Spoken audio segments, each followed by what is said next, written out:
Hello, my name is Stephanie Cockhill, and I am currently a student at the University of Kentucky. Today's presentation will be about over-the-counter medications, what they are, their pros and cons, if current legal requirements for over-the-counter medications are strict enough, and finally, whether or not more current prescription-only drugs should be moved to over-the-counter status. Over-the-counter drugs, or OTC for short, are medications available to be bought by a consumer without a prescription from a doctor. OTC drugs can include medicines that relieve aches and pains, such as Advil. Other OTC drugs help reduce fevers, cough and cold symptoms, and congestion, such as Tylenol, ibuprofen, and Mucinex. There are over-the-counter drugs that can help reduce a patient's allergy symptoms, such as Zyrtec or Claritin. Even still, there are many more types of over-the-counter drugs that come in forms other than tablets or capsules. There are creams that help treat or prevent athlete's foot, liquid cough medicines, nasal sprays, such as Flonase, which recently went over the counter in 2015, eye drops, and more. OTC drugs are available for purchase and use by anyone, and are bought off a shelf at a retail store or online by the consumer. Prescription drugs are written by a doctor for the express use to treat only one patient, and are filled by a pharmacist at a pharmacy. Both OTC and prescription medications are regulated by the FDA, which is also known as the Food and Drug Administration, although the methods of regulation will vary between over-the-counter and prescription. OTC drug monographs are used to monitor any medication available over-the-counter, and this process consists of ensuring that the medication conforms to the standards provided by the FDA in terms of labeling, acceptable ingredients, formulations, and doses. Prescription drugs are regulated by the NDA, or the New Drug Application process. This consists of the drug manufacturer formally asking the FDA to approve the drug for the United States market, and it includes all data used to make the drug, both animal and human data analysis, drug manufacturing information, and drug behaviors and interactions. When considering over-the-counter medications, there are both pros and cons to whether or not more prescription-only drugs should be moved to OTC status. One positive result of over-the-counter medications are that they are often the first line of defense for a parent, and they can save a trip to the doctor's office. For example, if a child is running a fever, the parent can go to a pharmacy and purchase an OTC fever reducer such as Tylenol or Motrin before they have to go to the doctor and spend extra money. Another positive aspect of OTC medications are that often they can save a patient money. If a doctor prescribes Prilosec for a patient and their insurance doesn't cover it, there is a generic available over the counter that is both less expensive than the prescription that is available to be purchased, and chemically it's the same thing. Additionally, some patients do not have insurance, and OTC drugs offer affordable options for patients. Finally, OTC drugs are readily available, and this is always good. Sometimes a pharmacy will run out of a medication that a patient needs, but a similar drug may be available for the patient to purchase over the counter instead of waiting for the pharmacy to get the drug they need in stock. However, over-the-counter drugs have some negativities associated with them as well.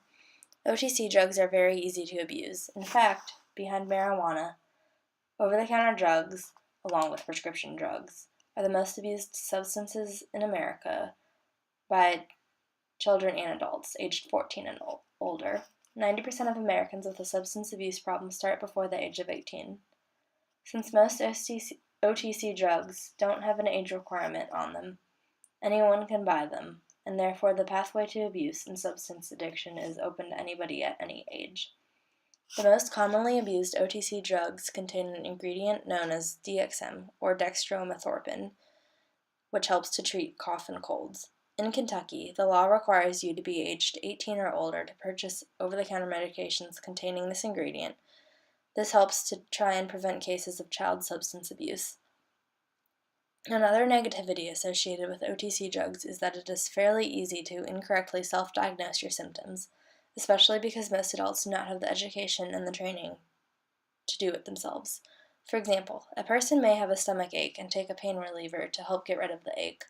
But if that person has a stomach ulcer, a pain reliever such as acetaminophen can aggravate the ulcer.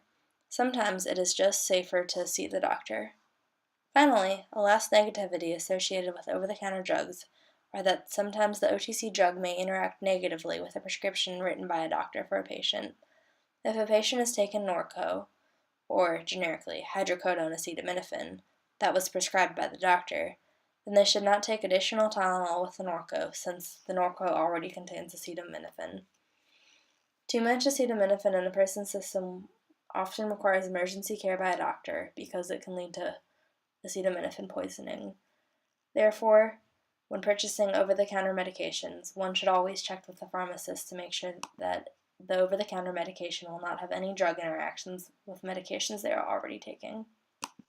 In 1938, the United States government passed the Food, Drug, and Cosmetic Act to help guarantee the safety of the drugs being sold for the marketplace and to ensure that the drugs were properly labeled before consumers bought them.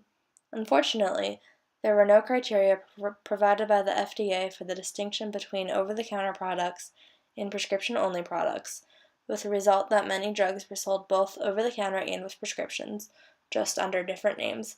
The Food, Drug, and Cosmetic Act was then updated in 1951 by the Durham-Humphrey Amendment, which stated that prescription drugs and OTC drugs had to be differentiated by specific criteria, which then allowed the drug to be identifiable. In 1962, yet another provision, known as the Kefauver-Harris Amendment, was added to the Act, this time to require the FDA to assess both the safety and efficacy of the drug being sold.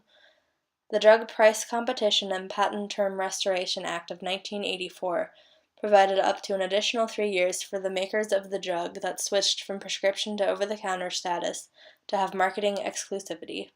Currently, a drug can be marketed as over-the-counter if in previous publications its ingredients are regulated by defined over-the-counter status criteria and if its label complies with regulations, or a drug can be exempted by the FDA from prescription-only status if the NDA process supports the use of the drug in an over-the-counter way.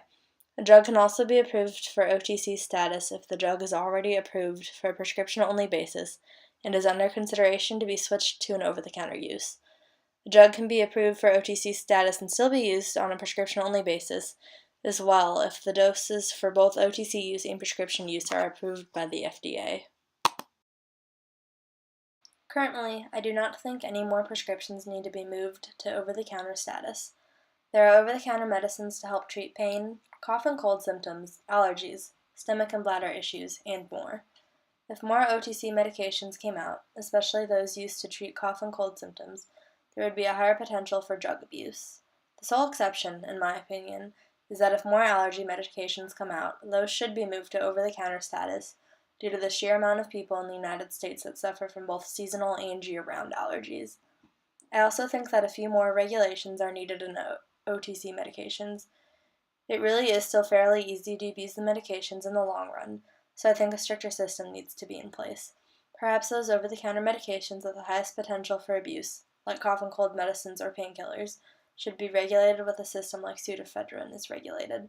Not necessarily that they should be kept behind the counter of the pharmacy, but that there should be a system that keeps track of the amount a person buys and limits them to a certain quantity of the ingredient within both a month and a year. Overall, over-the-counter medications are good for the public. They help limit healthcare costs and they are readily available, which saves both time and money. I personally just believe that not many more medications need to be available over the counter and that many more regulations are needed for OTC medications. Thank you for your time.